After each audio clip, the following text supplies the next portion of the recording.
ধারের টাকা শোধ করতে না পেরে ছিনতাইয়ের গল্প ফাঁকলেন এক ব্যক্তি। এই গল্প সিনেমাকেও হার মানাবে। বাজারে বেড়ে গিয়েছিল ঋণ। পাওনাদার থেকে বাঁচতে বন্ধুকে ডেকে এনে ছিনতাইয়ের গল্প ফেদে পুলিশের কাছে অভিযোগও দায়ের করেন। কিন্তু তদন্তে নেমে পুলিশ ধরে ফেলল পুরো নাটক। জানা গিয়েছে জলপাইগুড়ি বানাহাট এলাকার এক ব্যবসায়ী পাওনাদারদের থেকে বাঁচতে জলপাইগুড়ির এক বন্ধুকে সঙ্গে নিয়ে ফেঁদেছিলেন ছিনতাইয়ের গল্প। সেই গল্পকে সত্য প্রমাণ করতে গিয়ে পুলিশের কাছে অভিযোগও দায়ের করেন তিনি। কিন্তু সিসিটিভি ফুটেজ খতিয়ে দেখতেই পুলিশের সামনে বেরিয়ে আসে আসল তথ্য। বুধবার সন্ধ্যা নাগাদ জলপাইগুড়ি জেলা পুলিশ সুপার উমেশ খানপাহালে প্রেস বিজ্ঞপ্তিতে জানান, মঙ্গলবার বিকেলে এক ব্যবসায়ীকে আগ্নেয়াস্ত্র দেখিয়ে 3.5 লক্ষ টাকা ছিনতাই হয়, এরকম একটি মামলা দায়ের হয় বানাহাট থানায়।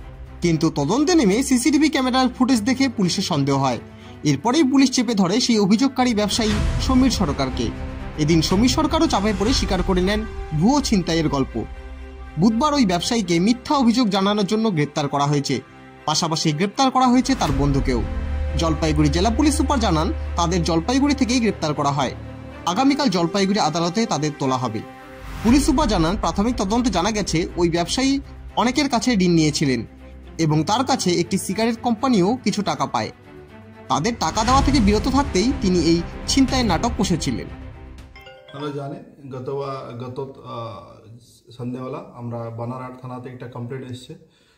বানারহাট মার্কেটেরই একটা লোক, ওনার নাম সমীর সরকার, ওনার একটা ওখানে ছোট দোকান আছে, উনি সিগারেটের ব্যবসায়ী। উনি কমপ্লেন দিয়েছিল কি ওনার অফিসে ঢুকে একটা লোক ওনাকে আগ্নেয়াস্ত্র দেখে 3.5 লাখ টাকা ওখান থেকে ছিনতাই করে নিয়ে গিয়েছে। তো ওই কমপ্লেন্টের পাওয়ার পরে সঙ্গে সঙ্গে আমাদের টিমটা তদন্ত করতে নেমেছিল। তারপরে আমরা অনেকটা সিসিটিভি ফুটেজ খতিয়ে দেখেছি। তারপরে দেখা গেছে কি একটা লোক ওখানে ওনার অফিসে এসেছিলো। ওরা অফিসে হেলমেট পরেই ঢুকেছিল, জ্যাকেট পরেছিল, আর বাইরে একটা গাড়ি পাওয়া গেছিলো। তো ওটা দেখে আমরা তারপরে গাড়ি আর অ্যাপিয়ারেন্স দেখে আমরা তদন্ত শুরু করেছি। তারপরে ওনার ফোন, আদার টেকনিক্যাল এভিডেন্স আমরা সবাই চেক করে তারপরে যে লোক ওখানে এসেছিলো তাকে আমরা আইডেন্টিফাই করতে পেরেছি। উনি জলপাইগুড়ি টাউনের 9 নম্বর ওয়ার্ডের বাসিন্দা, ওনার নাম রাজু মোহাম্মদ। তো ওনাকে আমরা প্রথমে অ্যারেস্ট করেছি। ওনারা অ্যারেস্ট করার পরে ইন্টারোগেশন করার পরে সত্যতা যেটা আছে সেটা আমরা পেরেছি। কী ঘটনা ছিল, যে কমপ্লেনেন্ট ছিল সমীর সরকার, উনি স্বীকার করেছে কি এইরকম ধরনের কোনো ঘটনা হয়নি। উনি মার্কেট থেকে অনেক লোন নিয়েছিল, তারপরে যারা যে ব্যবসায় করে ওর থেকে ওনার অনেক পেমেন্ট ডিউ ছিল। তো সেই জন্য উনি নিজে একটা ওনার বন্ধুর সঙ্গে মিলে একটা ঘটনাটা সাজিয়েছে।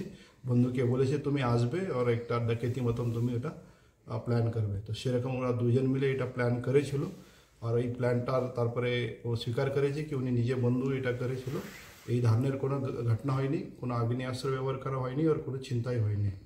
তো এটা মানে কালকে এই ঘটনার পরে অনেক বানারহাটে হয়েছিল। তারপরে মিডিয়া, আপনারাই লোকাল মিডিয়া অনেকে এর মধ্যে লিখেছিল কি কীভাবে এখানে লোক ভয়ভীত আছে, আগ্নেয়াস্ত্র ব্যবহার হচ্ছে। তো আমরা কাল থেকে বলেছিল কি এই ধরনের কোনো ঘটনা নেই, আর আমরা উইদিন 24 আওয়ার্স এটা আমরা তদন্ত করতে পেরেছি। যে দুইজন মানে মেন কমপ্লেনেন্ট তার সঙ্গে যে যুক্ত ছিল ও দুজনকে আমরা অ্যারেস্ট করেছি, আর তারপর আইন মতন দুজন আগেস্ট আমরা অ্যাকশন নেব। আপনারা দেখছেন নর্থ বেঙ্গল সমাচার, উত্তরের বার্তা, সত্যের পথে।